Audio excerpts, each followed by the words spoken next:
But how do you feel Hello, my about people. Now, the Labour Party we feel very spokesperson, optimistic. Kenneth We feel very good he where don't we come out are. on this video. And he Obviously, don't review nobody the expected we reason were why gonna be here APC, they keep on today. saying Obi will not There were win a the lot of election. things they said will Guys, fizzle out. just listen to this video. Hear what you have to Logistics will do say. this and Thank that. you.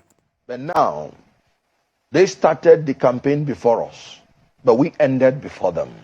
And in some states, in Kaduna State, for instance, we had 3 campaigns in 3 different zones. Are you able to go around the whole 36 states and FCT? I said in each one, we even visited like 2-3 times. In Borno State, we visited Borno State. We did like 3 different campaigns. Even in the area that the other 2 cowards have not been able to go. Forgive me. I'm just quoting an instance. No, but the use Najatu, of that word no, it might be unfair. Najatu Mohammed said, a former campaign director to Tinubu came out publicly to say that Tinubu had no manifesto, had no blueprint for Nigeria or the North. And when she asked him why, he said they will kill him. You can imagine a presidential candidate that is above 70, that has crossed the age of man, who cannot even make a sacrifice for a new Nigeria that he is seeking to govern. He cannot even, he's still afraid of his life, that he has no manifesto. I've always said it from beginning that he had no manifesto. Has he ever defended anything in any television? Has he been cross-examined? He has said nothing, and he will give nothing if elected. That's not by my words. Najatu Mohammed, former campaign director, he has nothing to offer, and he's not even brave enough. You don't think that was because she moved out of the party? That was why she was saying all of that. The question is, why did she move out? Because there is money in APC, and they are willing to throw it around. She moved out because she was beginning to be embarrassed, staying beside a man who, when the national anthem is going on, will raise his 2 hands. And then somebody will caution him to bring down his hands. National anthem is the song that ushers in a president anytime he's coming in, and is the song that takes him out. A candidate that can no longer recognize his conduct when national anthem is on is a candidate that is unfit to be the president of the Federal Republic of Nigeria.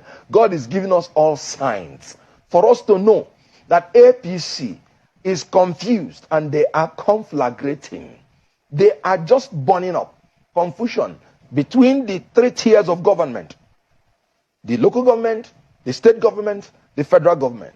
You can see state governments rebelling against the federal government. Confusion between the 3 arms of government: the judiciary, the executive. You could see orders of Supreme Court not even interpreted well, not even obeyed. This is a party that has foisted the greatest disorder in this country. And I talk now as a student of management. I was taught that when there is confusion in the corporate level of management, that confusion spreads down to the organization. There is confusion now at the highest level of APC.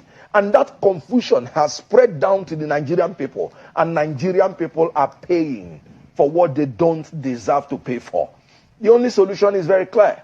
By Saturday, Nigerians should stop being accomplices to this evil structure of corruption, of poverty, of fuel scarcity, of impunity, of illegality, of confusion, of conflagration. They should stop being accomplices to this and vote wisely. Vote for Peter Obi, who has no trace of corruption, who has not been invited even once by any anti-corruption agency, who has discharged himself as the best governor when he was the governor of Anambra State, who has turned the worst security situation, a state where governor is kidnapped and taken to a place and his resignation announced against his consent. That's Anambra State. He took that state and transformed it to be the safest state in Nigeria, with the least poverty rate in Nigeria, with the best road network in Nigeria, with the first in Millennium Development Goal by UNDP. P2B took a worse situation and turned it to the best. According to the presidential candidate of APC, they took a rotten situation and turned it to a bad situation. What have we not seen under APC? May God deliver us on Saturday. May God deliver Nigeria from APC, the incompetent and dishonest party. I mean, that was the party you belonged to. Belonged to. And you Absolutely. You campaigned vigorously for the party. Absolutely. One, because we had two choices, and Atiku Abubakar was not an alternative for me from beginning. I cannot imagine subscribing to vote for a person whose last employer, let me remind you, as long as the Constitution is concerned, the vice president is the sole employee of a sole employer, the president. It is not the duty of the, as long as the Constitution is concerned, the vice president is the sole employee of a sole employer, the president. It is not the duty of the party. It is not the duty of Nigeria to choose the vice president. It is only the duty of the president, one person. And the person that employed Atiku Abubakar told the whole world that this man has propensity for corruption, tendency to disloyalty, lack of transparency, inability to say and stick to the truth at all times, that he has the tendency for poor judgment, and he uses money to buy his way out on all issues. And then the one that gives me goose pimples, readiness to sacrifice morality, integrity, propriety, truth, national interest for self and selfish interest. I cannot, because the people of Nigeria are the employers of the president. I cannot be an employer after reading these qualifications of anybody, and I will employ that person. But your principal was a vice presidential candidate to the man you were talking about. And I told you that I wouldn't have ever looked at the way of P2B if he had been a vice president of an Atiku. And I did not and will not.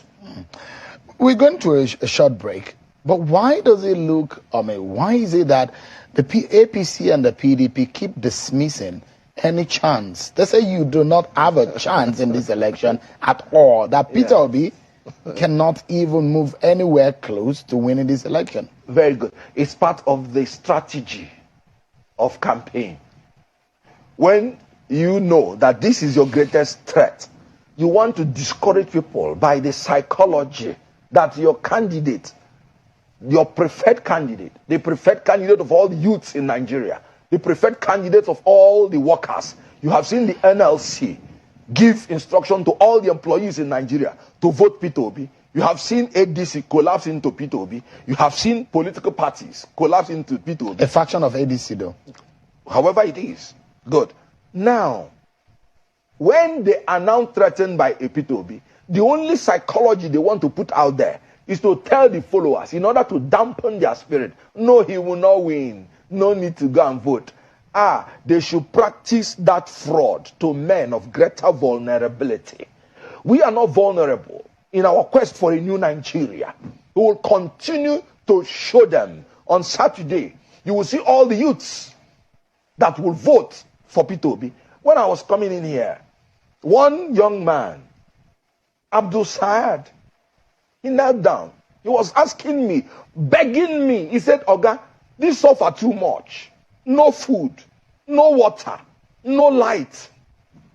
Please, don't allow these people to come back to this nation. We'll take a break now, Mr. Okonkwo. And I would like to know probably how you will convince Nigerians tonight, what chances you have, where you think your candidate can win, or what you think will make Nigerians look in the direction of the Labour Party.